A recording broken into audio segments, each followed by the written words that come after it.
Pânico no STF. Os ministros estão absolutamente apavorados e já pediram arrego até pro Itamaraty.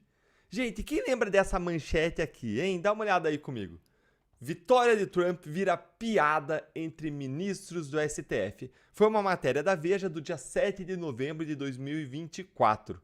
Na época, eu até fiz um vídeo no canal sobre isso. Eu vou deixar aqui na tela, no final e na descrição para vocês. E aí, eu quero perguntar para você, você acha que hoje em dia os ministros estão fazendo piada ainda? Olha, gente, eu acho que não, mas mais do que eu acho que não, eu tenho certeza que não, sabe por quê? A porta-voz oficial dos ministros do Supremo foi para Globo News ontem chorar as pitangas e entregou o estado real de ânimo dos ministros do STF. E é pânico, medo, desespero com a possibilidade de punições vindas dos Estados Unidos. Gente, eu preciso que vocês fiquem aqui comigo até o final pra gente assistir juntos a cada segundo desse vídeo maravilhoso que eu vou mostrar pra vocês. Olha aí comigo. Você votou Lula ou Bolsonaro? Votei no Lula. No Lula? Dá uma baixadinha aí. Se eu te fizer vintão no Pix, você fala que votou no Bolsonaro? Falo. Fala? Falo. É Bolsonaro desde criancinha? Sim. Você, nas eleições de 22, votou no Lula ou Bolsonaro? Bolsonaro. Bolsonaro mesmo, cara? Foi. Eu não achava, viu? Você votou Lula ou Bolsonaro? Bolsonaro, obviamente. Obviamente. Tá, abaixa um pouquinho aqui pra mim. É. O senhor não topa trocar, é que eu preciso desse número. O senhor não topa trocar Mas em quem nunca. você votou? Não, mas tem uma Não. recompensa. Mas 20 reais no não, Pix. não. Agora. Não. Não troca? Não, lógico que não. Você votou Lula ou Bolsonaro? Eu votei no Lula. Você votou no Lula. Convicto de que ele ia fazer um governo bom? Não, porque ele não sabe governar, mas ele é honesto. Ele é honesto, o Lula é honesto. Agora abaixa um pouquinho aqui Rouba a pros câmera. pobres. Se eu fizer vintão no Pix pra você, Eu você não tenho Pix, você eu não não tem tenho uma Pix. moedinha, eu pau mudo. Lula ou Bolsonaro? Eu era casado, agora eu sou solteiro e eu votei no Bolsonaro. Você votou Lula ou Bolsonaro? Bolsonaro. Bolsonaro. Bolsonaro. É da direita convicto. Sim. Não mudaria seu voto? Não. Não mudaria? Não. Baixa um pouquinho a câmera pra mim. 20 reais no Pix, porque eu preciso arrumar uns lulistas aqui. De jeito nenhum. De jeito nenhum? Não. Você votou Lula ou Bolsonaro? No Bolsonaro, claro. No Bolsonaro, No claro. Bolsonaro, claro. É direita convicta. Direita, exatamente direita. E preservação da família e da Constituição do Brasil. Então agora abaixa um pouquinho aqui. 20 reais no Pix pra você mudar e falar que votou no Lula. Topa? Eu quero que o Lula tome no... Alguns ministros do STF, alguns, se reuniram com Lula. Outros já estão pulando fora do barco, já que um iceberg laranjão acaba de colidir com o STF, Supremo Titanic Federal. Alguns ainda dizem que é um navio que não afunda, nem Deus seria capaz. Mas o fato é que o impacto foi forte. Enquanto uns fingem que não sentiram nada, os mais espertos já perceberam que não tem bote para todo mundo. Alguém vai se afogar. E o naufrágio vai ser épico, digno de um Oscar. Breaking news. Não, chegou pra mim aqui agora no WhatsApp. É que o problema é que as suas fontes são boas, as fontes dela não prestam pra Mas que eu ia nada. falar, mas a sua fonte é confiável. Então, chegou aqui no meu WhatsApp, eu não vou dizer nem o nome do hospital, porque senão pode haver retaliações muito sérias, mas Alexandre de Moraes está tomando lamotrigina e zolpidem. Zolpidem. Zolpidem é tarja preta? É hipnótico, amigo. A vida não tá fácil, hein? Tomou, dormiu. E o lamotrigina que ele está tomando, né, que é um anticonvulsante com propriedades estabilizadoras de humor, especialmente eficaz no tratamento da fase depressiva de transtorno bipolar. Ele é um remédio mais leve, mas ele está tomando esse e o zolpidem. É a informação aqui. Se a imprensa falar que é fake news, eu vou correr atrás até Da Receita. Tô logo avisando. Vou ver aí qual é o laboratório que produz, vamos ver se eles são listados na bolsa para comprar umas ações, que eu acho que vai valorizar, vai aumentar a procura pelos produtos aí. Pode verificar. Zolpidem, o Pax, pelo menos, se for Pax, é porque o Zolpidem é o princípio ativo, né? Aham. O Pax se não me engano, é laboratório americano. Bom, grande chance de ser, né? Mas a Tem grande francês, pergunta, tem americano. mas a grande pergunta é: e se for americano o remédio? Ih, verdade. Informação nova que acaba de chegar. O ministro Cristiano Zanin, do Supremo Tribunal Federal, foi sorteado relator de uma ação que tem como objetivo impedir as instituições financeiras de bloquearem contas bancárias do também ministro Alexandre de Moraes. Quem chega ao vivo com os detalhes é a nossa repórter Luciana Amaral. Luciana, seria o efeito colateral da Lei Magnitsky? E de quem partiu esse pedido ao Supremo Tribunal Federal? Oi, Uribe, muito boa noite a você, a todos que nos acompanham aqui neste sábado na CNN.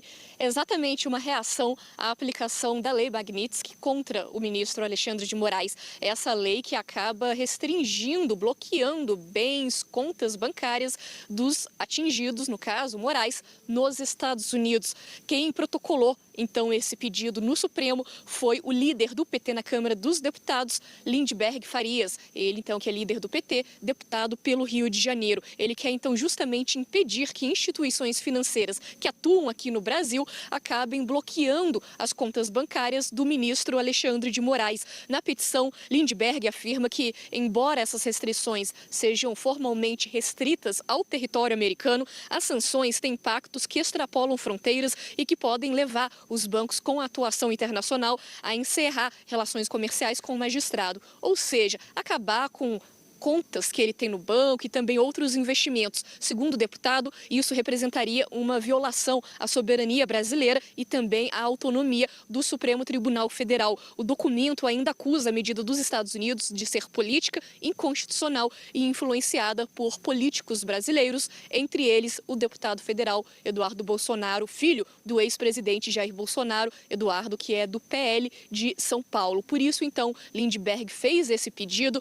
O Cristiano Zanin foi sorteado como relator deste caso na corte e o Zanin já pediu para que a PGR, Procuradoria-Geral da República, se manifeste para que o Zanin, então, possa dar prosseguimento à análise deste caso na corte. Volto contigo, Uribe. Expectativa agora da reação da Suprema Corte em relação a novas eventuais medidas do governo de Donald Trump contra ministros da Suprema Corte. Olha, eu acordei tomando um susto com uma declaração do presidente do Bradesco. Está lá no portal Exame. O senhor Marcelo Noronha, ao se referir à Lei Magnitsky, ele disse o seguinte: não discutimos a lei, nós cumprimos a lei. Doutor Marcelo Noronha, aqui no Brasil não. Aqui no Brasil o senhor tem que cumprir as leis nacionais. Aqui, doutor Marcelo Noronha, nós temos uma Constituição Federal. O artigo 1º, inciso 1, fala de soberania nacional. Pedro Venceslau, esse chamamento do presidente dos Estados Unidos pode ser uma armadilha? Pode ser, já aconteceu algumas vezes, né? O caso mais notório foi com Volodymyr Zelensky, quando o presidente Trump recebeu o ucraniano na Casa Branca, era para ser uma audiência tranquila e acabou humilhando o chefe de Estado. Agora, não sabemos ainda se essa conversa vai acontecer, mas claramente foi um gesto, ainda que depois de ter feito esse gesto, ele tenha criticado o governo brasileiro. Agora, que tipo de conversa seria essa entre Lula e Donald Trump? Seria uma conversa reservada por telefone, com seus respectivos tradutores? Ou será que Donald Trump abriria as portas da Casa Branca para receber o presidente Lula numa conversa pública que poderia, sim, ser uma armadilha? Há essa preocupação no Palácio do Planalto. Se Donald Trump quer mesmo conversar ou quer criar uma situação para passar um pito público no presidente brasileiro, como já aconteceu com outros presidentes também na própria Casa Branca. Gente, te contamos uma notícia que chegou agora pela manhã do Datafolha. O governo Lula é reprovado por 40% e a gente tem inclusive os detalhes dessa pesquisa para a gente ver juntos então. Basicamente, então, a pesquisa do Datafolha mostra que o governo Lula foi reprovado por 40%, a aprovação está em 29% e o que a gente percebe é que mesmo com essa discussão toda envolvendo Donald Trump, segundo o Datafolha, Lula continua com a reprovação estável, de acordo com essa pesquisa da Datafolha feita neste sábado. E aí a gente vê os detalhes que 40% consideram a atuação do governo como ruim ou péssima, 29% consideram boa ou ótima e 1% preferiram não responder. Então, isso dá alguns recados ao governo federal. Primeiro, né, cuidado com o excesso da politização, da oportunidade política. É importante o governo, claro, agora respirar aliviado, porque o tarifaço não foi tão forte, mas entre receber uma coisa que não foi provocada e reagir ao ataque de Trump é uma coisa. O segundo passo precisa ser pró-ação. né? O governo foi reativo, a partir de agora ele precisa ser proativo. Talvez fosse preciso fazer uma grande campanha nacional, pichar o país inteiro com a frase "liberdade não se fatia, ou todos têm ou ninguém tem". Espalhar cartazes pelas ruas, fazer campanha no rádio, na televisão, nos jornais, portais de notícias, nas redes sociais. Talvez fosse preciso sacudir cada maluco que ainda está por aí apoiando uma tirania para salvar a democracia. Olhar nos olhos de cada um e falar em tom firme, em voz alta: chega! Não há país livre se apenas um lado pode existir, se apenas um grupo pode defender suas ideias, emitir suas opiniões. E os jornalistas desorientados fariam fila, uma fila quilométrica, para passar por esse exorcismo. A turma da imprensa, que desistiu de ser imprensa, já não está tão fagueira com Alexandre de Moraes. Demorou muito para que abrisse ligeiramente um dos olhos. O outro continua cerrado e sem perspectiva de abertura mínima. A pouca luz que os jornalistas desgarrados de sua profissão percebem ilumina, por enquanto, apenas o seu mundinho. Poxa, a censura chegou àqueles que sempre foram tão fiéis ao todo-poderoso Moraes. Eles estão por aí, em veículos tradicionais de comunicação, e sempre fizeram questão de não ver nada de anormal nos inquéritos ilegais e intermináveis do ministro, na perseguição implacável contra os conservadores. A turma da imprensa aprendeu com o dono do STF a tratá-los como extremistas, radicais, nazistas, fascistas, terroristas, golpistas, gente da pior espécie. Censurar Jair Bolsonaro, tirar dele suas redes sociais, aplicar contra ele uma série de medidas cautelares absurdas. Isso foi, de certa forma, aceito de bom grado pelos jornalistas, que formam o suprassumo da inteligência. Até que veio o aviso: ninguém pode veicular falas, depoimentos, discursos, entrevistas do ex-presidente. A turma entendeu que a medida era um ataque à liberdade de expressão, à liberdade de imprensa, era censura prévia. E imediatamente passou a se perguntar o que havia feito para merecer tal castigo. Toda a devoção ao tirano Alexandre de Moraes, que a revista Veja chegou a tratar numa capa como a muralha em defesa da democracia, tinha sido, de repente, ignorada. A imprensa fajuta passou a defender o que considera a sua liberdade particular, que, obviamente, não é liberdade, nunca foi. E agora faz editoriais em telejornais, análises em programas jornalísticos, escreve artigos de opinião em jornais, em portais de notícias, afirmando o seguinte: Moraes não respeita a Constituição, impondo censura e censura prévia. Proibir a entrevista é indevido e inoportuno. Supremo não pode atropelar direitos fundamentais como a liberdade de expressão e a liberdade de imprensa. A imprensa deve ser livre e não pode trabalhar sob cerceamento. É um caso escandaloso de censura. O Supremo, convencido de que salvou a democracia, se acha em condições de fazer o que quiser. É um perigo ter uma instituição que é a última palavra em tudo, exorbitando das suas prerrogativas. A imprensa não tinha desistido de ser imprensa? Só agora percebeu que temos um estado de exceção no Brasil? Só porque esbarraram nela? Não ouviu falar da censura contra o Antagonista, a revista Cruzoé, a Brasil Paralelo, o Terça Livre, os jornalistas Alan dos Santos, Rodrigo Constantino, Guilherme Fiuza, Paulo Figueiredo, a Gazeta do Povo, a Revista Oeste, a Jovem Pan, a revista Timeline? Daria para encher algumas páginas com todos os que foram e são perseguidos pela tirania do judiciário, enquanto a imprensa, que se acha dona da verdade, atua em delírios durante um sono profundo. Na verdade, essa gosma de jornalistas não acreditava mesmo que Alexandre de Moraes era um grande defensor da democracia, mas ele atuava contra inimigos comuns seus com a gangue da caneta torta. Para se dar conta de que os jornalistas espúrios sabiam que Moraes era um tirano, um rasgador da Constituição, basta verificar a quantidade de artigos e editoriais que difundiram o seguinte pedido ao ministro: agora que a democracia foi salva, que Bolsonaro foi derrotado, é hora de voltar a cumprir as leis. Sim, Esse muco das notícias defendeu a tirania como forma de restabelecer a democracia e arrastou nessa os incautos, os ingênuos, os ignorantes. Meus coleguinhas estão esperneando, querendo de volta sua fatia de liberdade, algo que jamais existirá, para fingir que está tudo bem no Brasil. Abram os olhos de uma vez, os ouvidos, busquem o exorcismo, porque nunca será livre a imprensa que não tem humildade, que não tem compromisso com os fatos, com a busca pela verdade. Nunca será livre a imprensa que é refém dos seus próprios interesses. Começando falando sério, Mônica Bergamo foi atrás e já deu essa notícia num tom curioso.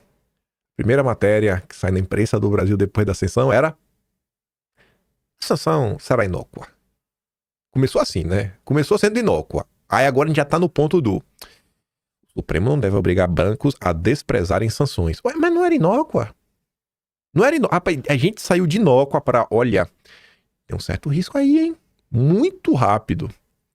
No entendimento da maioria dos magistrados, uma decisão do Supremo empurraria os bancos para uma situação de risco. O governo Trump poderia escolher qualquer um deles, de forma aleatória, para sancionar, inclusive, com pesadas multas. E de quanto seriam essas multas? Será que a gente tem algum exemplo aí ao redor do mundo? Tem, viu? Eita, e é pesada, viu, pai? Para não ter que dar uma decisão, vem aí o nosso jogador, Rodrigo Maia. O Supremo aciona Rodrigo Maia para contornar a sanção do Trump. Aí vocês perguntam, por que o Rodrigo Maia? Porque o Maia, atualmente, ele preside a Confederação Nacional das Instituições Financeiras. Pessoas maldosas vão ficar lá, um grupo de lobby. Lógico que não. Aqui é uma confederação em prol de, né, causas muito nobres. A coluna apurou que o Supremo busca fazer com que bancos que atuam no Brasil não imponham restrições ao ministro, mas sem que seja necessário que a própria corte profira decisão judicial nesse sentido. A atuação no bastidor é a primeira opção de magistrados, de modo a evitar os holofotes que um julgamento sobre o caso atrairia, o que poderia desdobrar em sanções dos Estados Unidos a mais integrantes do Supremo. Isso porque a Casa Branca pretende aplicar punições a ministros da corte que atuem para reduzir os efeitos da Magnitsky sobre o ministro. Aí vem o Metrópolis de novo. Trump reagirá se o Supremo acolher a ação do PT para blindar o ministro. Então parece que a preocupação, né, desse risco sistêmico, ela tem algum fundamento. Aí diz que o governo do Trump já acendeu alerta após o PT se mover. Uma eventual decisão do Supremo, que acolher a representação do PT e blindar o ministro, desencadeará sanções a mais ministros, incluindo, mas não se limitando, ao uso da própria Magnitsky, segundo fontes de Washington. Aí vem de novo Metrópolis, agora pelo Hugo Gadelha. Bancos buscam Febraban e advogados para entender a lei, né? Tá bom. Aí diz que bancos brasileiros, né, recorreram a Febraban, tudo mais, nos últimos dias, para entender os efeitos. E no último dia foi no dia 30, logo depois, assim que as sanções entraram em campo, o pessoal estava se reunindo, estava ali, ó. Segundo apurou a coluna, a Febraban realizou reunião com integrantes de áreas jurídicas de alguns bancos na própria quarta-feira, dia 30, horas após o governo Trump confirmar a aplicação da lei contra o ministro. Um alto executivo de um dos bancos participantes da reunião disse à coluna que, a princípio, o entendimento seria de que a lei não atinge movimentações financeiras do ministro do Supremo dentro do Brasil, mas apenas no exterior. Será? Eu não sei, velho. Então, pra mim, que a coisa é um pouco mais complicada. Vejam só. Carrie Lam, ex-chefe do executivo de Hong Kong, ela foi sancionada pelos Estados Unidos no mesmo programa que atinge a lei Magnitsky. Mesmo sem qualquer relação direta com os Estados Unidos, ela foi obrigada a passar a receber o seu salário em dinheiro vivo. Tem pilhas de dinheiro em casa. Ela não pode se relacionar no banco, né? Mas no Brasil é diferente. Ah, no Brasil, irmão, no Brasil não é Hong Kong, não. No Brasil não é Hong Kong, não. Respeito o Brasil. Mas vamos atrás de respostas. Vamos atrás de respostas. Os bancos seguem sem compreender a abrangência, as implicações e o alcance da Magnitsky.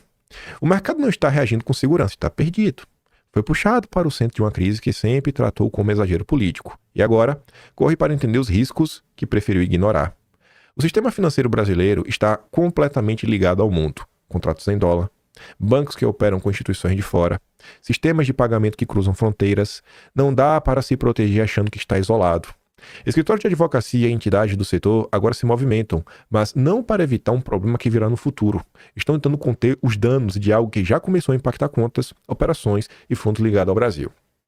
Aqui é a opinião do Renato. Dizem que são as perguntas que movem o mundo. E agora, com o novo pai dos burros, eu fiz as perguntas que eu acho que deveriam estar sendo feitas pela imprensa. E eu fiquei perguntando, né? Se eu consigo fazer essa pergunta e você vê pela resposta e utilizando a lógica básica mínima da matemática, você consegue chegar a determinadas conclusões. Por que a imprensa brasileira tem tanta má vontade, né?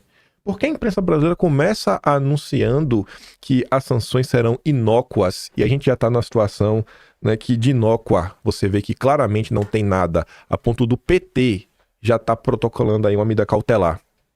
E é tão inócuo assim, gente, porque o PT acionou o judiciário. Eu nem coloquei aqui, o ministro sorteado para a ação foi o ministro Lanin. É tão inócuo, para que o PT entrou no judiciário? Não vai mudar nada, né? Eu fui lá no novo pai dos burros. Falei, ChatGPT, meu amigo.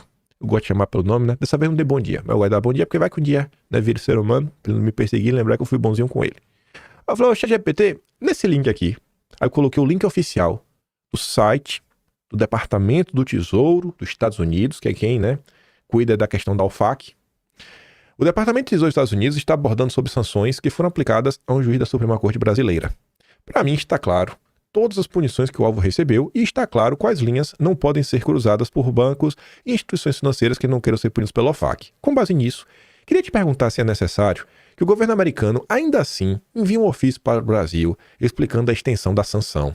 Para mim parece claro que foi aplicada a lei Magnitsky no alvo e não faz sentido ter que enviar ofícios para os bancos, já que é impossível oficiar todos os bancos do planeta, já que se trata de uma punição global. Eu estou certo? Além disso, eu gostaria de te perguntar se a OFAC já puniu instituições financeiras em situações onde uma pessoa foi sancionada e o Departamento do Tesouro não enviou ofícios individuais para os bancos. Se possível, me cite exemplos. Como você viu, né? A Mônica Bergamo já fala sobre o risco de multas pesadíssimas. E de quanto seriam essas multas? Mas vamos lá. Aí tá ali, ó. Você está absolutamente certo em vários pontos da sua análise e podemos esclarecer com base em como funciona a legislação de sanções dos Estados Unidos, especialmente no contexto da Lei Magnitsky Global e das ações da OFAC. Vamos dar um saque. Primeiro, é necessário que os Estados Unidos enviem um ofício ao Brasil explicando a extensão da sanção? E aí, é necessário? Não, não é. Nos últimos dias, o que a imprensa disse? Não, a decisão é meio genérica. Existem gradações. Será mesmo que existem gradações? Será mesmo? Será mesmo? Não, e... Porque também sabe disso, né? Só uma coluna da Mônica Bergamo, interlocutores de Eduardo Bolsonaro dizem que vão colher agora, né? O governo detalhar. O governo vai detalhar. Vocês têm certeza disso? Que vai detalhar? Só utilize da lógica. Essa lei, ela é global. Ela não é apenas para bancos brasileiros. Ela é para os bancos dos 192 países que usam o SWIFT ou passam, né, pelo sistema bancário americano. Você acha que o quê? Os Estados Unidos têm uma lista de e-mail? É uma lista de transmissão tipo do WhatsApp, que tem um telefone de todo mundo. E quando o banco muda o telefone e e-mail, tem que avisar. Ô, FAC, mudei de e-mail, viu? Atualiza aí. Ó, tu não mandou pra mim, eu não fui noticiado. Ó, tu não pode me punir. Tu acha mesmo que existe isso? Uma lista que é pública. Vamos ver, o ChatGPT tem respostas. Tem respostas. Não é necessário. A sanção imposta pela OFAC é auto-executável e extraterritorial, quando uma pessoa física ou jurídica é incluída na Specially Designated National List, né, SDN, publicada no site oficial da OFAC. Isso automaticamente ativa obrigações e restrições para instituições financeiras e empresas em qualquer lugar do mundo que tenham operações ou relações com os Estados Unidos, dólar americano, ou sistema financeiro internacional com conexão aos Estados Unidos. Bancos estrangeiros que queiram preservar seu acesso ao sistema financeiro dos Estados Unidos. Ou seja, a publicação no site da OFAC e nos comunicados oficiais como o do Departamento do Tesouro que você citou são o único aviso necessário. Então, pra galera que tá esperando aí, não, eles vão avisar. Vai, vai, confia. Bancos brasileiros, sigam esperando vir, sabe? Continue esperando, depois não chora. Não há exigência legal ou costume de enviar ofícios diplomáticos país a país ou banco a banco. O sistema de sanções funciona de forma aberta e pública e a ignorância ou inércia dos bancos não os isenta de punição. Então, para quem está esperando, tem que avisar o Banco Central. Depois não chora. Tô falando como o cara que aprendeu com o pai dos burros. Aí 2. Por que os Estados Unidos não precisam oficiar todos os bancos do mundo? Primeiro, a SDN List ela é pública e atualizada com regularidade. Os bancos e empresas globais têm a obrigação de acompanhar essa lista. Os bancos têm que acompanhar, especialmente se operam em dólar, têm subsidiárias nos Estados Unidos ou utilizam o sistema bancário internacional, o SWIFT, por exemplo. Terceiro, o simples acesso indireto ao sistema financeiro dos Estados Unidos é suficiente para que a OFAC tenha jurisdição e aplique sanções secundárias. Então não adianta depois ficar falando, eu não sabia, eu não recebi um ofício do Banco Central, o Trump não me mandou WhatsApp. A OFAC já puniu instituições financeiras que interagiram com pessoas sancionadas sem aviso prévio? Sim, diversos casos. Vamos ver uns exemplos, né? Olha o primeiro, BNP Paribas. Multa, 8,9 bilhões de dólares. Esse caso aqui acho que bem mais grave, que ele foi multado por violar sanções dos Estados Unidos contra Sudão, Irã e Cuba, mesmo operando fora dos Estados Unidos. Então acho que é uma coisa bem maior, né? 3 países diferentes. Mas vamos pensar nesse cenário, né? 9 bilhões de dólares. Bota aí a 5,50, né? Vai dar o quê? 5 dá 45, 5 vezes 9 dá 45, 6 vezes 9 dá 54. A diferença dá o quê? 45 para 54 dá exatamente 9, 4,5. Então seria em torno de 50 bilhões de reais. Tu já pensou um banco brasileiro tomar uma multa de 50 bilhões de reais? Tu já pensou um banco brasileiro tomar uma multa de 50 bilhões de reais? Acabou, assim, acabou. Acabou. E o pior é que não acaba sozinho, né? Porque os bancos trabalham de forma interligada. Talvez você possa ter, assim, um total colapso do sistema financeiro nacional. Vamos continuar brincando, vamos continuar falando que a coisa é só inócua. Tipo a tarifa, né? Olha, o Trump não vai se elegeu. O Dart não tem acesso, o Dart tem acesso. Os vistos não serão cancelados, os vistos foram cancelados. Não vai ter tarifaço, o tarifaço veio. Não vai ter sanção veio.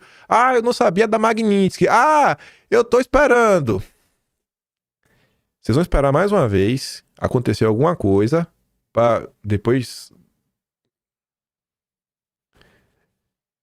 O banco usou o sistema financeiro dos Estados Unidos, pagamento em dólar via bancos correspondentes, não houve ofício prévio da OFAC, que é o BNP. A violação foi baseada na responsabilidade objetiva do banco por não seguir as regras, mesmo sem notificação individual. Aí você vê a próxima. Essa é bem mais barata, 1,4 bi. Diversos bancos intermediários foram envolvidos em transações de exportação, né? A OFAC não noticiou previamente o banco. Essa terceira é mais barata ainda. British Arab Commercial Bank, Reino Unido, viu? Ele prestou pagamentos em dólar para a Syria International Islamic Bank, que estava na lista. Não houve ofício individual e o banco foi penalizado por processar transações com partes sancionadas. E vamos pegar esse 4 aí também, né, que é do Emirados Árabes Unidos. Essa foi baratinha. 100 milhões de dólares. 550 milhões de reais. O banco foi punido por transações com empresas ligadas ao Sudão. O Tesouro não emitiu ofícios para o Mashreq Bank antes da sanção. Aí eu pergunto para vocês, imagina amanhã chega um boleto para pagar, um DAF. Qualquer banco brasileiro, 550 milhões. Primeiro, de onde vai ser esse dinheiro? O banco deve ter aí um caixa, né, para eventuais problemas. Segundo, se o banco vai pagar a multa e acabou, ok.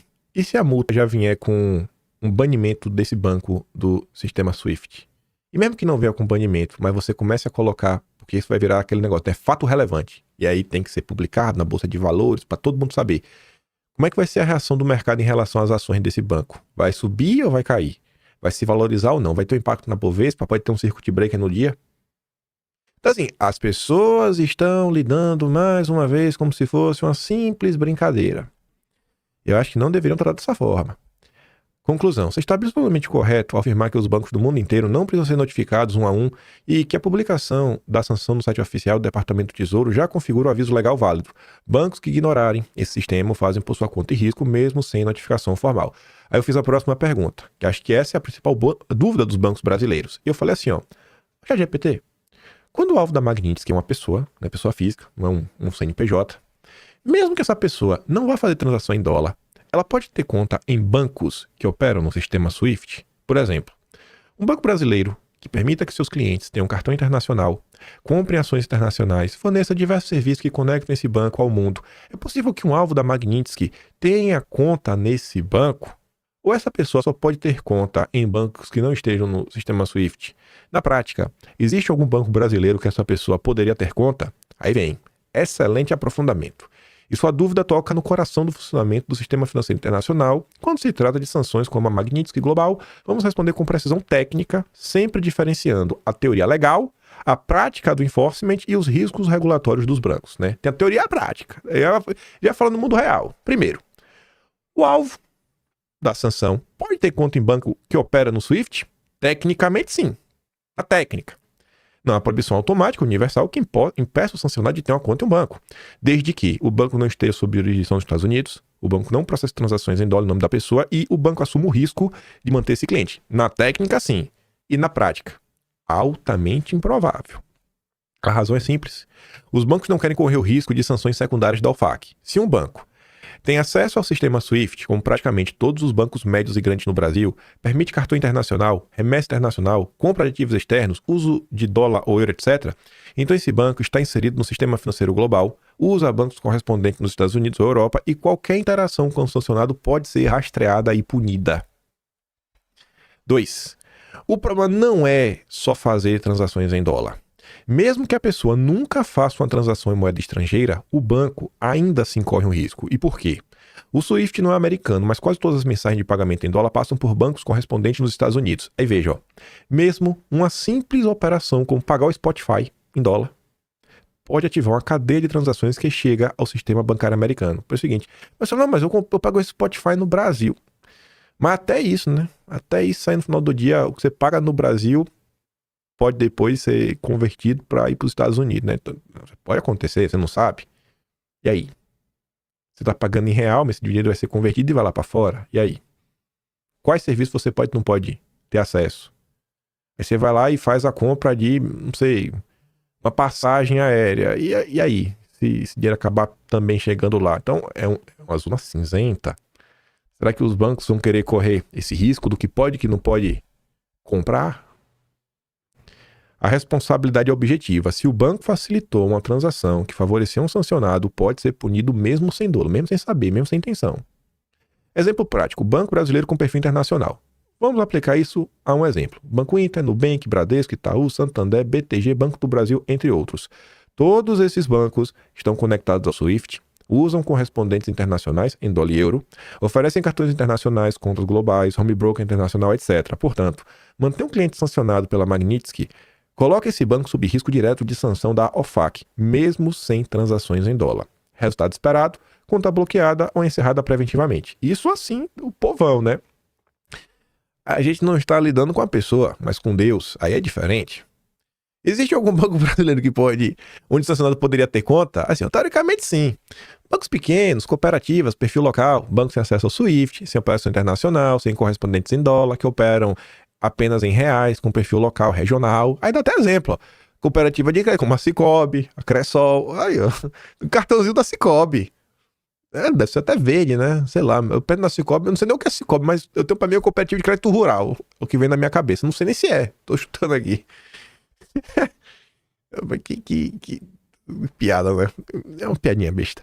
Bancos digitais sem gateway internacional, pequenos bancos com atuação limitada ao território nacional, enfim. Mas mesmo esses bancos provavelmente recusariam uma pessoa como cliente, por risco reputacional, compliance interna e eventual pressão de reguladores, como o Banco do Brasil ou o CVM. Não, nesse caso aí, eu acho que os reguladores não vão fazer nenhuma pressão. Talvez a pressão seja para aceitar o cliente. Aí ele fez um resumozinho ali, ó. Grande banco com SWIFT, dólar, cartão internacional. O alvo pode ter conta? Não. Será bloqueado e cerrado. Risco para o banco altíssimo, né? Banco médio com acesso ao sistema internacional. Não recomendado. Provavelmente será bloqueado. Risco para o banco alto. Banco local, sem SWIFT, só em reais. Tecnicamente possível se o banco aceitar. Mas o risco ainda é médio, né? E ainda arriscado. O ideal é ter um cartãozinho da cooperativa de crédito. Com atuação rural, local, né? Eu até falei, eu acho que o Sicoob deve ser isso, né? Na prática, os bancos relevantes evitam completamente esse risco. Um alvo da Magnitsky quase sempre se vê financeiramente isolado do sistema bancário moderno. Aí eu não me contentei com a resposta. Eu falei, tá, mas e a Febraban, né? Eu vou perguntar pra Febraban. A Febraban tá aí e tudo mais. Aí eu fiz a pergunta de milhão. Ô, ChatGPT, diante da notícia amplamente noticiada, né? Ficou até feio o jeito que eu escrevi, pela imprensa brasileira e internacional. E devia colocar assim diante do fato, né? Foi amplamente noticiado que o ministro do Supremo foi sancionado pela Magnitsky. Qual seria a posição sensata que a Febraban e os bancos brasileiros deveriam ter tomado assim que a sanção foi aplicada? Ou os bancos têm tempo para consultar seu jurídico antes de tomar qualquer medida? Eu pergunto isso porque durante 2 meses já se falava na possibilidade de usar Magnitsky e creio que seria papel dos bancos já estarem prontos, para tomar uma ação de imediato para não correr riscos juntos ao FAC. Aí ele coloca, na excelente questão, e você está abordando um ponto crucial sobre governança, compliance e risco reputacional regulatório no setor bancário. Vamos analisar o que seria esperado da Febraban, dos bancos brasileiros, frente a uma sanção Magnitsky contra um ministro supremo do ponto de vista prudencial, técnico e jurídico. O que diz a prática internacional frente à sanção? A melhor prática global de compliance bancário, diante da inclusão de um indivíduo na lista SDN, que foi o que aconteceu na quarta-feira, é identificar imediatamente se a pessoa sancionada é ou foi cliente do seu banco. Tem que ver imediatamente. 2. Bloquear preventivamente quaisquer ativos ou acessos à conta. 3. Evitar qualquer transação direta ou indireta. Consultar a assessoria jurídica apenas para confirmar e não para decidir se irá agir. Emitir relatórios de atividade suspeita aos reguladores locais se aplicável. O tempo de resposta esperado é imediato, não semanas ou meses. Não vou consultar Vou esperar o governo americano detalhar. O tempo de resposta esperado é imediato, não semanas ou meses. Então, assim, ó, a turma que falava aí que não ter visto cancelado, foi cancelado, que não ter tarifa, teve tarifa, que não ter sanção, teve sanção. Ah, não, vamos esperar. Ó, não vai, depois não fala assim, ó, não vai ter multa. Porque isso aí tá quase acontecendo o contrário, né? Eu espero que nenhum jornalista fale assim, não, ninguém vai ser multado.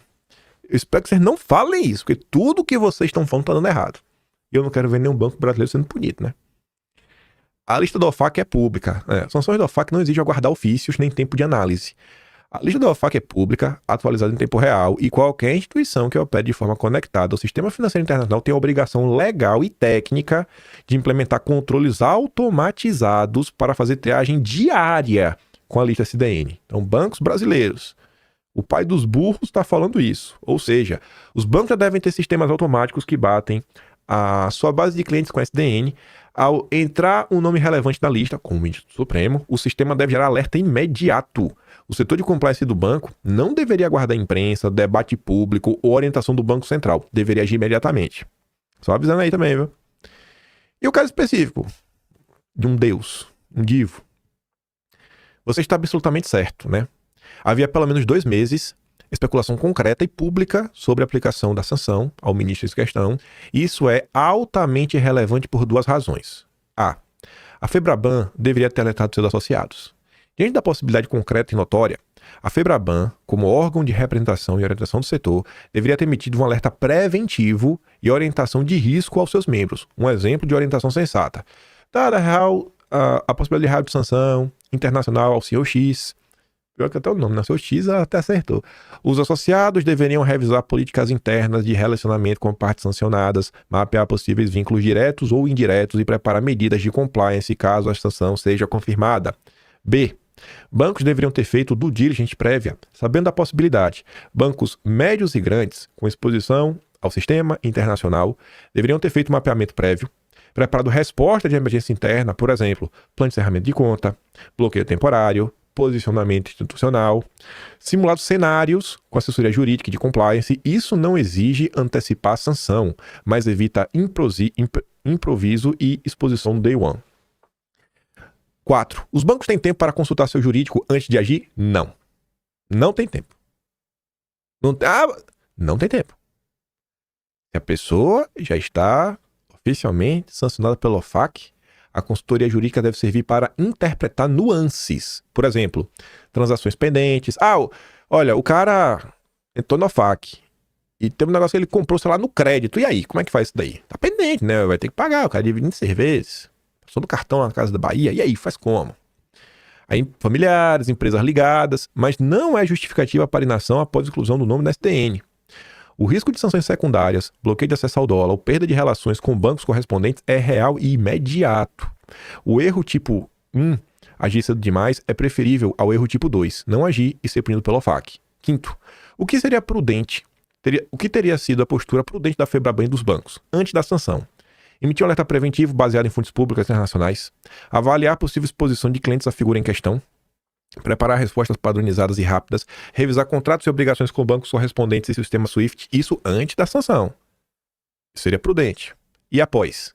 Ativar o sistema de triagem automática com SDN List, encerrar o bloqueio a contas associadas, evitar qualquer movimentação que possa ser entendida como apoio material, comunicar ao Banco Central caso haja risco sistêmico ou impacto sobre o setor, se for o caso, emitir nota pública ou interna, esclarecendo que o banco segue todas as normas internacionais de compliance. Conclusão final. Você está absolutamente correto. A sanção não exige ofício nem permite tempo indefinido de reação. Diante da exposição pública e da possibilidade, a FEBRABAN e os bancos já deveriam estar preparados antes da confirmação oficial. A inação diante da sanção global, aplicada a um alto agente de Estado, representa risco jurídico, financeiro e reputacional grave, não só para o banco, mas para o país, pois pode ser interpretado como uma complacência institucional. Lembrem que a base de dados do ChatGPT é uma base ampla, e de fatos concretos da realidade, né, de outros exemplos que já aconteceram. O mundo não é o jeitinho brasileiro. O jeitinho brasileiro, ele tá no Brasil. O mundo nem sempre segue o jeitinho brasileiro. Foi mal, me dá uma segunda chance. Nem sempre isso acontece. Teve isso daqui, ontem, saiu no Globo. O governo Trump estaria analisando aplicar punições diretamente às instituições. Bom, já poderia, né? Em tese, já poderia. Porque o nome já tá no FAQ. Já tá na SDN List, já tá lá. A parte de baixo, eu acho que o pessoal não tá entendendo nada, né? O governo Trump estaria avaliando fazer o comunicado a bancos. Acho que vocês não estão entendendo. Já houve o comunicado. Já houve o comunicado. É a nota oficial do Departamento do Tesouro, direcionada ao alvo em específico. E os bancos seguem pedindo parecer jurídico como se estivesse diante de uma dúvida técnica, e não no epicentro de uma crise institucional. Olha para isso aqui ontem. Aí você me pergunta, e aí? Isso aqui foi por causa da Magnitsky? Talvez isso aqui significa que o Banco do Brasil vai ser removido do SWIFT? O Banco do Brasil não vai ter mais acesso a operações? Não faço ideia. Eu realmente não faço ideia. Eu não vou conspirar em relação a isso. Por que eu não vou conspirar? Porque eu sei que o governo Lula... Primeiro assim, o Banco do Brasil não teve um lucro grande aí no segundo trimestre, foi só 500 milhões. Eles esperavam muito mais. Então, não lucrou como deveria. E o Banco do Brasil vem tendo uma postura bastante woke, já não é de agora. Então, isso daí pode ter impactado, né, no valor do banco. Saiu aí o resultado do banco e por conta disso as ações caíram. Enfim, pode ser por causa disso, pode ser uma questão técnica. O JP Morgan tá vendendo, né, BBAS3 nos últimos minutos, como se não houvesse amanhã alguma notícia. Então, assim, tá todo mundo se perguntando. Pode ter alguma coisa a ver com as punições? Não sei. Pode ter uma precificação? Pode. Não faço ideia. O que eu sei é que, desde o início de tudo que está acontecendo nos Estados Unidos, tudo relacionado ao bolsonarismo, a imprensa nunca trata com seriedade. É sempre propaganda e sempre no espírito de destruir e tentar vender um ponto que o establishment brasileiro é super forte, é super poderoso, jamais vai se dobrar e o Bolsonaro vai perder de novo. Tá aí, né? Aí vocês tiram as conclusões de vocês. Vamos continuar. Tem coisas que não tem quem me faça acreditar que são meras coincidências. Não são. Primeiro que eu vejo, a amiguinha do Sérgio Moro, amiguinha mesmo, que quando trabalhava na Folha de São Paulo fazia campanha aberta para o Sérgio Moro. E por que eu falei quando estava na Folha de São Paulo? Porque ela foi demitida. E por que ela foi demitida igual a Helene Cantanhete? Porque ela lacrou demais? Não só por causa disso. A Rocha Monte foi candidata. Era candidata do Moro, a deputada federal, né? Se filiou inclusive ao Podemos e o Moro traiu ela e o Moro foi pro União Brasil. Aí agora, estava desempregada por um tempo, foi contratada pelo Pedro Cerezo, protagonista, né? Que continua lavajatista, como sempre. Um bom filho a casa retorna. Bolsonarismo não é conservadorismo. É estorvo para o Brasil. Bom, não muda nada. Mulher que desde 2022 segue atacando o bolsonarismo, né? Sem dó nem piedade. Muda nada a lacradora. Tá, mas eu tô falando de coincidência, né? Coincidência, né? Bolsonarismo não é conservadorismo. Bolsonarismo não é conservadorismo. Beleza. Pablo Hortelado. O conservadorismo se isolará se ficar refém dos Bolsonaro. Basicamente a mesma coisa. Parece até que ela leu o que o Pablo Hortelado falou e resolveu reescrever com outras palavras. O texto dele veio primeiro, é da 00:05. Ela escreveu aquele texto, publicou pelo menos na tarde de ontem. Aí o Pablo Hortelado faz um textão para justificar o que tá na manchete. Eu vou trazer só o último parágrafo. Olha a conclusão final do Pablo Hortelado. Não conseguiremos consertar os problemas do Supremo sem também condenar o golpismo. Então assim, ó, Antes da gente corrigir os erros, a gente primeiro destrói vocês, a gente vai aniquilar vocês. Se der pra tirar a vida de vocês, melhor ainda, né?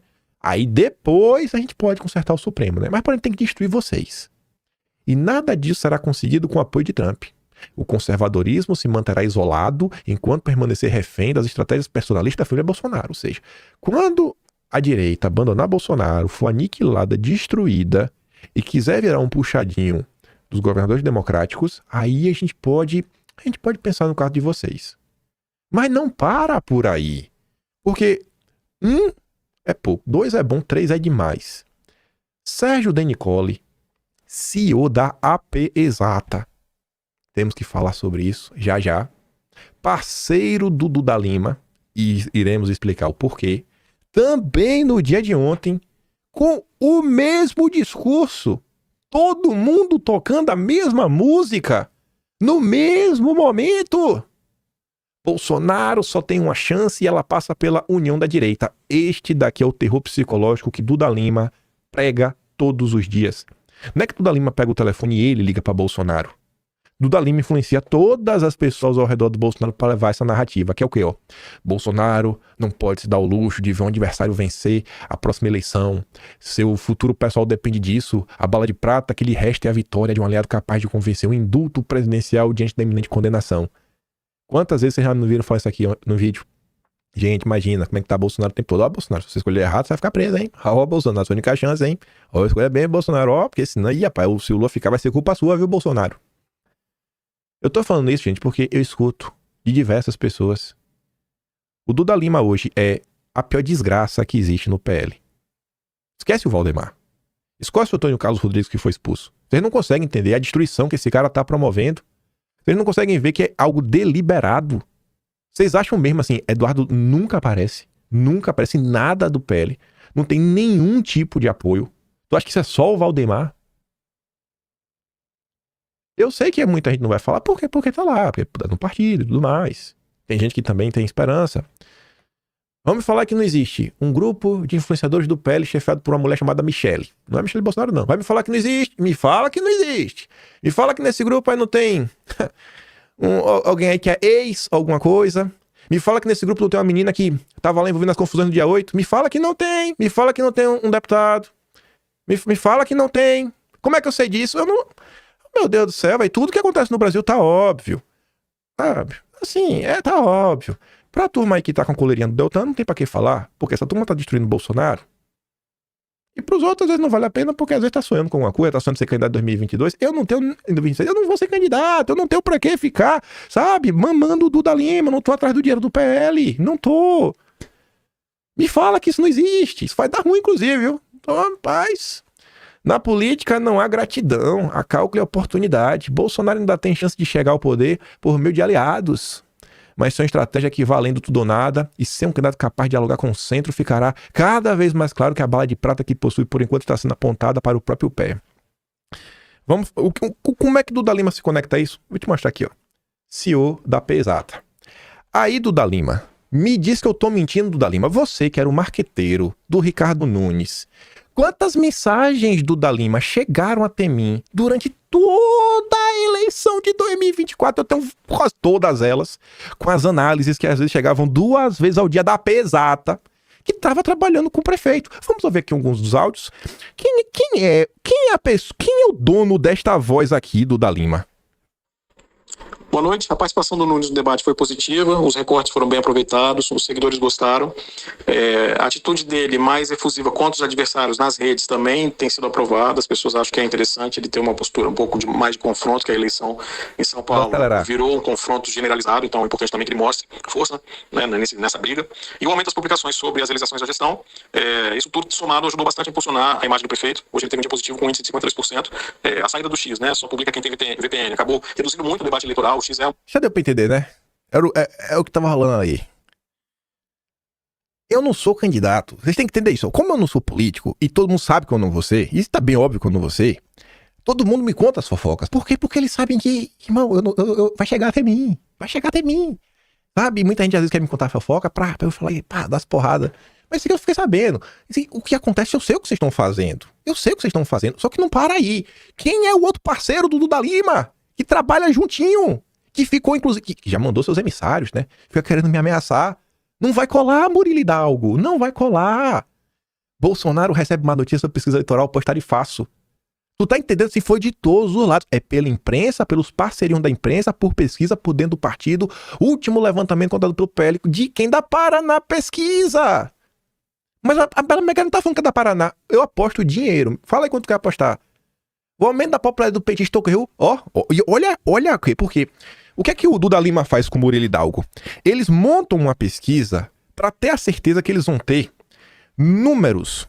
E eles fazem perguntas para que esses números e essa pergunta sirva para reforçar uma narrativa política para tentar convencer Bolsonaro. Porque ele sabe que Bolsonaro acredita na Paraná pesquisa. É surreal isso. É surreal isso. E ninguém quer falar mal, né? Ninguém quer falar mal do Murilo Hidalgo.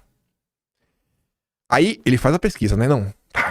Ele conecta a questão ao tarifaço, né? Então Lula ganhou força após ser alvo do tarifaço. E é que ele coloca, né, na sequência. E assim que eles vendem essa pesquisa, o principal articulador foi Eduardo Bolsonaro. Então qual é o ponto? É vender Eduardo Bolsonaro? Bolsonaro, seu filho está atrapalhando. E fazer um terror psicológico, sabe? Dia sim, dia também. Tem mais gente nisso? Tem mais gente. Tá, tem mais gente também. Né? Já vem, se a gente for listar todo mundo aí, né? Isso é o PL. Você não vai ouvir isso aqui em outro lugar nenhum. A maioria quer ser candidato e não, o pessoal tá com coleirinha do Deltan. Quero que alguém fale aqui que é mentira e prove que é mentira. Prove que não foi a pesquisa do Paraná Pesquisa. A pergunta aqui fica só a seguinte, né? Foi contratada pelo PL. Foi o PL que pagou ou foi o PP? Essa pergunta eu realmente não sei. E eu queria ter a resposta. Ah, meu Deus do céu, viu? Esse Duda Lima tá demais. Onde o PL reconhece sucesso na missão de Eduardo. Só meio que sem a sanção, porque o resto foi um fracasso total. Até lá com a turma do Guilherme Amado, o Duda Lima opera. Esse é o Duda Lima. O PL observa em silêncio o único ato político de relevância internacional da direita brasileira dos últimos anos e reage com a nota morna, quase pedindo desculpa pelo sucesso. Aí veja. Vamos dividir a direita, né? Ainda dá tempo de dividir um pouquinho. Zema defende a anistia a Eduardo, mas critica a atuação tarifaço por interesse particular acima do Brasil. Em primeiro lugar, vem cá. Anistia pelo quê? Eduardo tá condenado pelo quê mesmo? Já tem anistia até pra Eduardo, é Zema. E o curioso, né? Acho que Eduardo até ter sido bem intencionado, mas agora nós não podemos colocar os interesses do Brasil abaixo do interesse particular de quem é que seja. Então, assim, Eduardo não está preocupado em resgatar a liberdade de expressão, as liberdades individuais como um todo, né?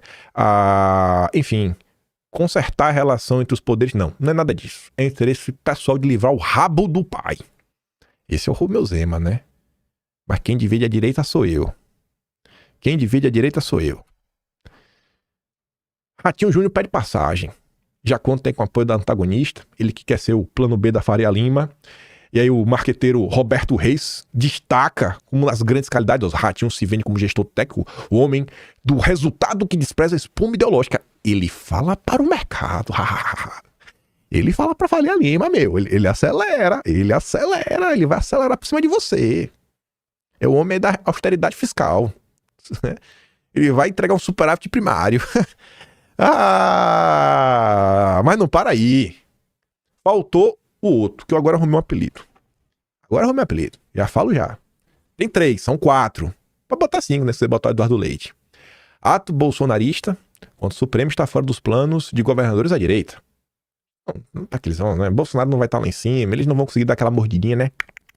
Pegar um naco, tentar conquistar um pouquinho aí, né, do voto bolsonarista. Então, nem aí pra nada. E não quero também se comprometer, né? Nesse momento. Não é isso? Aí tem 3, tá? Esses 3 não vão. Mas tem mais. O Tarcísio também não vai, não. Você vai fazer uma cirurgia eletiva aí que alta no mesmo dia. É a radioablação por ultrassonografia da tireoide. Pronto. Aí tá ali, né? A missão do governador causou insatisfação entre os aliados mais radicais.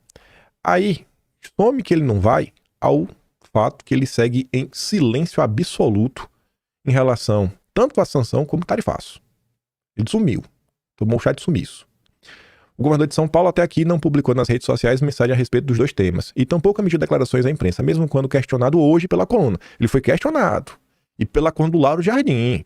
E não quis falar. Mantém silêncio absoluto sobre o tema que parece ser desconfortável pra ele. A postura difere. Aí, 2 semanas atrás, tomou uma chamada do Kassab, né? Aí o pessoal já fez o meme. Tarcísio, pô, desce daí, pô. Desce do muro, Tarcísio. Não. Eu proponho que a gente deserde o André Mendonça. Assim, ó, vamos deserdar. O Mendonça deixará de ser o mudinho do Bolsonaro. O novo mudinho do Bolsonaro é o Tarcísio. É o mudinho do Bolsonaro. E não me vem falar, não, mas o Tarcísio, ele não pode comprar essa briga agora. E vai comprar briga quando, gente? Quando é que vai comprar briga, hein? Ninguém pode comprar briga. Ninguém. Só o Eduardo. Pra todos tem uma justificativa. Não, porque fulano isso. Não, porque fulano é pai. Não, porque fulano tem filho. Não, é só Eduardo. Eduardo tem filho, não. Eduardo não tem filho, ninguém tem filho. Já de Bolsonaro não tem filho, ninguém tem filho. Não, porque não sei quem, sei lá, tem o cabelo louro. Não, porque é todo... Os mudinhos do Bolsonaro. Mendonça, falou aí, viu? Você andou falando demais. Andou reclamando lá sobre a questão lá no Lijamapalooza, tá reclamando do judiciário. Você não é mais o mudinho do Bolsonaro, não. Você perdeu seu título. O novo mudinho do Bolsonaro é o Tarcísio. Esse cara que vai presidir o país. Se for ele contra o Lula, beleza, vai lá. Vou votar no Tarcísio. Não vou votar no outro Lula em ninguém. Mas eu falei, pra eu fazer campanha pra alguém. Sabe, depois de tudo que tá acontecendo, de ver o caráter dessas pessoas ser colocado à prova. Mas Bolsonaro, tô nem aí, irmão. Se Bolsonaro gosta, não gosta dele, etc. Campanha ativa, defender, ver alguém falando, tá jogando baixo. Pô, te vira aí. Fazer campanha mesmo, eu só faço pra Bolsonaro ou pra Eduardo. Não me pesa pra mais ninguém. Não faço, não farei. No momento atual, diante de tudo que o Brasil vive, eu não aceito quem tá aí bancando o mudinho do Bolsonaro. Acabou. Acabou. Nenhum desse mais. Contra o Lula. Vou fazer campanha contra o Lula. Vou lá, não voto Lula de jeito nenhum. Vou fazer, mostrar todos os absurdos que é o PT. Mas não vou pedir voto pra nenhum desses cidadãos, a não ser Bolsonaro ou Eduardo. Nem me pede. Já tô deixando claro. Mas... Não. Ou Bolsonaro ou Eduardo. É minha opinião. Aí vem. Senadores detectam ofensiva de Eduardo para fritar Tarcísio junto a Trump. Ainda bem. Eu apoio isso aí mesmo, Eduardo. Integrante da comitiva do Senado que viajou aos Estados Unidos, teve de dialogar, detectaram nos bastidores que o governador de São Paulo é alvo de uma intensa fritura junto à Casa Branca, estimulada pelo Eduardo. De acordo com 2 representantes do Senado que viajaram a Washington, ficou clara a atuação do Eduardo para desgastar o governador. Um aliado próximo a Eduardo confirmou à equipe do blog o mal-estar da Casa Branca com o Tarcísio, mas atribuiu o climão à irritação de Trump com os recuos do governador e suas críticas ao tarifaço. Assim, se o Tarcísio tiver um posicionamento claro do que ele defende, em prol da liberdade de expressão, em prol aí, né, a uma volta realmente da harmonia entre os poderes, eu acho que não tem como você queimar o cara desse. Porque você tenta queimar, aí eu tiro você pela culatra. Porque aí você vai falar uma coisa, na hora que o pessoal descobrir, o pessoal fala, pô, Eduardo, tu tá mentindo pra mim, hein? Tu tá mentindo. Aí Eduardo vai perder moral. E tu vai ganhar força. Então, eu acho que não existe queimar. O que eu acho assim, é contar, falar, o cara tá nessa, né? Virou o mudinho do Bolsonaro. Aliados de Tarcísio informaram reservadamente ao blog que já detectaram o movimento de fritura do governador por parte do 03 de Bolsonaro. Em meio ao agravamento da crise diplomática entre Brasília e Washington, diante das críticas de Eduardo, Tarcísio tem dito a interlocutores para deixar de lado qualquer conversa envolvendo a disputa pela presidência. Eduardo colocou na cabeça dele que ele é o candidato a presidente. Todo esse movimento é porque ele tem certeza disso. Disse o interlocutor do governador ao blog. Ou talvez não, né? Ou talvez o Eduardo aí tá pensando no Brasil e querer realmente assim, para deixar claro pro Trump, Trump, se tu, Trump, quer ver o Brasil realmente ir pra frente, lembra do Jair, velho. Trump, se tu quer que o Brasil realmente ande, tu quer um cara que realmente se posicione, sabe? Olha, o Jair Trump, ele era criticado pela imprensa por não fechar a boca. O Jair foi criticado de perder a eleição porque ele não fechou a boca durante o Fique em Casa. O Jair preferiu sofrer desgaste do que abraçar a mentira e abraçar a omissão. Né? Esse é o Jair Trump, viu? Então se tu quer uma pessoa assim, virtuosa, que não tem medo de falar pra desagradar, é o Jair, viu? O Jair é brabo. O Jair é brabo. O Jair não é o mudinho do Bolsonaro, não. Enfim, só pra mostrar pra vocês aqui. Consegui terminar nas últimas horas aí. O meu dia foi corrido, viu? Final de mês, eu fico muito nervoso, ansioso. Eu comecei até a ficar com suspeito que eu tô ficando careca. Eu ligo, né? Mas eu comecei a ver cabelo caindo na minha mão. Acho que eu nunca tinha notado antes, também era pouco. Então, uns 5 fios de cabelo na mão, eu falei, tá de boa. Quando tava passando shampoo. Mas fico nervoso, velho, no final de mês. É muita coisa pra organizar. Parece bobagem. Isso tudo não. A maior parte disso daqui a gente comentou em vídeo. Teve muitos assuntos que não davam pra comentar em vídeo, mas Como eu separei, né? As situações. Enfim, o que a gente falou do governo Lula, e a gente falou algumas coisas, também falou ao longo do tempo aí, para uma lacrada errada que o Lula deu, aquela lacrada do o rico já roubou, um negócio desse. Lembra? Eu não comentei esse vídeo, mas enfim, tá ali no Carreta Furacão, no Pérolas Picanhescas, os robôs vermelhos, aquela parte de robô do PT, os grupos, né? O Gabinete do Amor. Lula segue derretendo diversas notícias mostrando isso. A economia tá lá toda a parte do IOF, com os impactos jurídicos e mais notícias econômicas que às vezes não comento em vídeo. Aí começa, né? 11 contra 213 milhões de tiranos. Então aqui tu já imagina o que é, né? São notícias mais genéricas, ligadas ao judiciário, super salário e tudo mais. A censura rompeu novos limites. Tema gigantesco. Quase 5% do Atlas em única coisa, que é o quê? A censura contra Bolsonaro. Tá aqui. Caso Felipe Martins, que a gente mal falou, mas tem muita coisa aqui. Trama golpista, tudo ligado. A gente também quase não comentou isso aqui em vídeo. Parcialidade da justiça. A gente comentou algumas coisas. Aí mostra quando é com a esquerda, quando é contra a direita. A gente não chegou a comentar em vídeo, mas teve a coisa lá do INSS, né? Que impõe um sano de sigilo. Que não vai investigar fulano, Beltrano. O Boulos aí ganhou nas últimas horas. Não é que ele ganhou. O Bolsonaro não conseguiu ganhar do Boulos, né? Falou que o Boulos tem imunidade parlamentar. Só que quando o Boulos proferiu algumas coisas, ele não era deputado. Então não deveria ter imunidade parlamentar. Mas enfim, aí vai estar lá e depois mostra quando é a justiça contra a direita. Confusões na Itália. Eu tenho menor que eu coloquei as coisas do Talhaferro e da Carla Zambelli. Áudios de Bolsonaro, aqueles que saíram no Estadão. E aí começa. A parte do tarifaço, que é o que ocupou todo o mês de julho, eu dividi como? O que é ligado ao tarifaço, eu botei em um tema, tarifaço.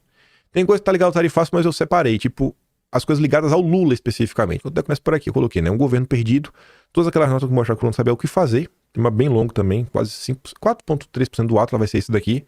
Soberania Vermelha, que foi aquele evento lá na USP, o que a gente comentou em vídeo, acabou vendo o dossiê. Azedou pro Lula. Foram todas aquelas matérias que a imprensa agora parece já ter esquecido de novo, porque vieram sanções, você tem que voltar a defender o Lula, mas mostrando todas as críticas que o Lula sofreu por parte da imprensa, diversos setores, e para além da direita, né, das cagadas que o Lula fez. E o BRICS, hein, mostrando os abandonos do Xi perante o Lula. Enfim, aí depois o tarifaço, né, do Trump a caçar as bruxas, o pré-tarifaço, antes de vir a carta, aí vem, né, o tarifaço anunciado, isso é um tema, os bastidores do tarifaço, mostrando por que essa ideia surgiu, porque não era o pedido original do Eduardo. A reação, a tarifa, os impactos do tarifaço, então todas as notícias mostrando, ó, se vier um tarifaço do jeito que vem, vai impactar isso, na empresa, emprego, papapá, pipipi. Os abusos econômicos, aquelas notícias que saíam, né, do mercado financeiro da Faria Lima, mostrando quanto eles podiam ganhar, basicamente são notícias desse tema. Cadê? Os cowboys do lobby, aí tem toda a parte da turma do agro, da FPA, o que o Lupion aprontou e a nossa comitiva do lobby aí dos senadores. Seção 301 e Altan, juntei os dois numa coisa só. A solução é óbvia. Aí tu imagina o que tá aqui, né? Todas aquelas pessoas e aquelas matérias na imprensa apontando, irmão, ó, acho que é o Bolsonaro aí, viu? Na verdade é o seguinte, a solução é mecanistinha ampla, geral restrita, todo mundo que falou sobre isso. Deles e propaganda, são diversas narrativas, tipo, o discurso foi o mais bem visto na rede social. Aí tem um vídeo que eu lembro que eu trouxe várias hashtags, diversas horas diferentes, mostrando que a CNN tava mentindo. Aí, essa Ana da Quest, a Quest falou isso e, na verdade, é isso. Enfim, vai estar aqui dentro. Respeito em Bolsonaro é aquele segundo, terceiro processamento do Trump, e depois é a política estúpido, que é quando a imprensa começa a falar que tem não é só um problema comercial, hein? Tem também uma componente política, hein? E caiu a ficha, é quando a galera começa a falar, realmente o Trump vai enfiar a tarifa no Brasil. Não é piada. Aí depois continua. Eu coloquei, né, o regime é Magnitsky, tudo aqui que vem da operação, que quando coloca a tornozela de Bolsonaro até o fim dos vistos, eu separei tudo junto, dá quase 6% do Atlas. Os especialistas do regime, esses números aqui eles não estão batendo certo, por alguma razão. Eu acho que tem uma coisa errada nesses números. Já sei. Esses números aqui você não pode considerar. Esses aqui estão certos. É porque eu meio que apaguei aqui essa tabela, e quando eu apago, o total do Atlas foi cortado, ele exclui isso daqui, né? Então esquece daí, esquece esse porcentagem, ela não tá incorreta. Esquece aqui, cadê? Pega aqui a caneta. Vocês não entenderam o que eu falei, mas esquece. Já entendi. Mas enfim. Especialistas do regime, todas aquelas matérias especialistas acham que a decisão do Supremo contra Bolsonaro foi certa. E que era o especialista. O Marco Aurélio Carvalho de Prerrogativas. Especialista que o Bolsonaro tá certo. Quem? Davi Tangerino. Quem é Davi Tangerino? Então, tudo isso daí. Os Estados Unidos viram uma economia emergente. Quem disse? Samuel Pessoa. Quem é Samuel Pessoa? Aí tá lá. Então, tudo aí. Todas aquelas narrativas sem pé nem cabeça. O voto de Fux. Aí, tem lá a questão do voto de Fux, né? Tudo que rolou, etc. Tudo mais. Racha no Supremo, você já imagina o que é. A escalada até o dia M foi toda aquela notícia, aquele clima de tensão até via Magnitsky. O próximo, óbvio, né? Magnitsky chegou, reações da corte, as reações perante a isso. E, nem todo mundo, né, quis assinar a carta de apoio, né, a nota lá, bababá, pipipi. O impacto financeiro, e aí depois vem a questão do Rumble. Depois com o Eduardo tem muita coisa também que vem. Safadeza liberal, toda liberalzada atacando o Eduardo. Tudo que o PL fez contra o Eduardo foi muita coisa. A treta do Tarcísio com o Eduardo, a treta do Nicolas com o Eduardo, o tal isolamento. Deixa eu mostrar esse tal isolamento pra vocês. Se liga nisso daqui, ó. Quando você coloca em sequência, fica engraçado. Eduardo vira o epicentro. Espia só isso aqui. Pera aí. Ó. Se liga. O bolsonarismo, tipo assim, né? O bolsonarismo está isolado. Olha lá. Centrão vê isolamento da Eduardo. Aliada, abalado com a incidência em anistia. Né? O apoio de aliados é abalado com a incidência de anistia. Aliás, Tarcísio atribui para Eduardo o isolamento dele com a direita. Eduardo se torna tóxico na política, né? Agora, blogueiros começam a campanha contra Eduardo. Já estão tentando colocar a direita contra o Eduardo. Eduardo radical isola a oposição no Congresso. Empresariados dos Estados Unidos pedem silêncio a Eduardo. Fontes da direita me procuraram para dizer que eles estão fazendo chegar ao governo americano que o tarifaço está prejudicando a direita no Brasil. Aí fala do cordão sanitário, do isolamento ao bolsonarismo no Congresso. O apocalipse criado por Lula e Bolsonaro. Que isso é um problema? É a polarização. Bananinha faz mal à direita. Para o bem da direita, esqueça o Bolsonaro. O Andreasa falava a mesma coisa. Sabia que isso aqui ia acontecer. Depois eu vou voltar isso aqui. Foi até bom abrir. E a segunda vez que acontece isso na mesma notícia. Um problema que sempre acontece e ainda bem que eu abri. Depois eu tinha que consertar no Atlas. Centrão isola bolsonaristas e frustra a pressão por anistia, apesar de críticas a Lula pelo tarifaço. Para investigadores e ministros, o cerco a Bolsonaro se fechou. Aí falam, é o Paulo Figueiredo, a pessoa que está por trás de tudo. Olha, é o Paulo Figueiredo que está por trás de tudo, não é o Eduardo. E aí depois mostrando lá uns apoios que ela recebeu. Então assim, a galera vende cenários aí que são totalmente irreais. Quando que o bolsonarismo teve algum tipo de apoio do Centrão? Nunca. Você não tem como isolar o que já está isolado. Depois entra direito de eleições, falando da terceira via, aquele quando da XP, o plano T, todas as notinhas que saíram, né, da turma do Tarcísio, tentando colocar ele como presidente, todas as safadezas do Partido Novo, a questão do PL, os expulsos do PL, a burrice intergaláctica, junto com voltou aquele papo de comissão com outras coisas, a vanguarda do atraso, aqui é outra coisa, aqui é o tema internacional, a gente pouco falou sobre isso aqui em vídeo. O sequestro econômico, a gente falou algumas coisas no início do mês, mas tem coisa que a gente não comentou em vídeo, tem a ver com instituições sequestradas, com umas coisas ligadas, inclusive, a alguns bancos. Repensando rota de estratégias, a gente comentou sobre isso. O consenso liberal entra até parte do dossiê que a gente fez e diversas coisas que não coube. Isso será o ato. Isso foi o que a gente comentou e que também não teve tempo de comentar ao longo do mês de agosto. Sabia que não dá para comentar o quarto e último tema? E é isso. Isso tudo vai estar disponível dia 15 de setembro. Que é quando a gente vai começar agora, né? A partir de hoje aí a gente começa a escrever o ato lá de julho. 45 dias aí tá pronto. Dia 15 agora, sai o de junho. Que eu tô terminando de revisar agora os temas. E é isso. A observar, né? O que é que vai acontecer no Brasil nos próximos meses. Essa confusão não vai se resolver do dia pra noite. Quem tá tentando ver nessa história, sabe?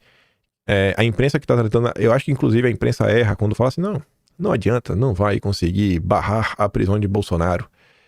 Eduardo tá falando, sabe, por algumas vezes que ele não tá preocupado só com isso. E que não é só pela questão do pai dele. Não é só por causa... Mas não adianta avisar. A imprensa jura de pé junto que Eduardo quer livrar o rabo do pai, todo aquele papo chato. Aí depois, se resolverem fazer uma maldade com o Jair e Eduardo não parar, aí não adianta falar que, o Jair, o Eduardo, meu Deus, o que está acontecendo, né? Ninguém tá lidando com o tema de forma séria. Na imprensa, ninguém tá analisando os fatos de forma séria. Depois o povo reclama. Eu fico por aqui. Se gosta do meu trabalhinho, quiser dar um pouco mais, passa no meu do canal. Tem um plano de valeu, tem um peito na descrição e tem um Atlas brasileiro. Gimpaim.com, sem BR, o único registro histórico do Brasil. O único. Pode falar, chorar. Ninguém mais fez isso. Aquele grande beijo e abraço. Vejo vocês amanhã. Tamo juntos. Valeu, meus amigos. Fui!